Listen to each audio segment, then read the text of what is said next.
mortos en tempo de paz. As 3 mortes violentas registradas esta semana en Irlanda do Norte confirmaron tanto a capacidade dos grupos disidentes do IRA para poder seguir actuando como, paradoxalmente, a súa total marginalidade política. Lamentablemente, esta última pouco conta á hora de convencelos de que os ataques e os atentados contra membros das forzas de seguridade dificilmente lograrán a retirada absoluta dos británicos, argumento principal para justificar os asasinatos. Mais do 90% da poboación apoia o proceso de paz. Sen fendas, o IRA e os lealistas protestantes condenan estas accións e respetan o acordo político que preceptúa compartiren o poder. O salto cualitativo desta semana abre incógnitas respecto ao escenario futuro, pero son conscientes diso. Ata agora, estes grupúsculos limitábanse a axustes de contas e guerras intestinas, pero o cambio de obxectivo pode deparar mudanzas nas regras de xogo e suxerir medidas políticamente incómodas como ese anunciado regreso de máis forzas de seguridade británicas.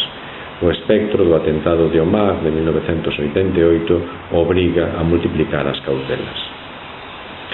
Os asasinatos constitúen un revés para o proceso de paz, pero sobre todo para as autoridades de Irlanda do Norte, que viñan reivindicando a asunción dun maior papel nas misións policiais no seu espazo xeográfico, unha cesión sempre dedicada para Londres.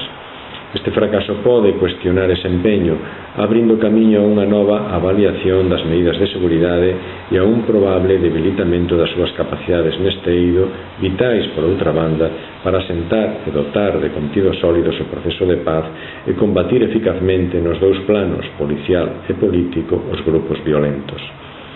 Todos saben que esta disidencia, minguada pero decidida, leva a unha canella sen saída.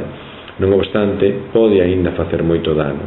A sabendas diso, os intentos que os houbo recentemente de abrir unha negociación que permitira aproximar posicións políticas non deberían abandonarse de todo, se ben semella que a estrategia imperante nas barricadas exclúe de forma deliberada a política, considerada totalmente incompatible coas actividades propiamente militares.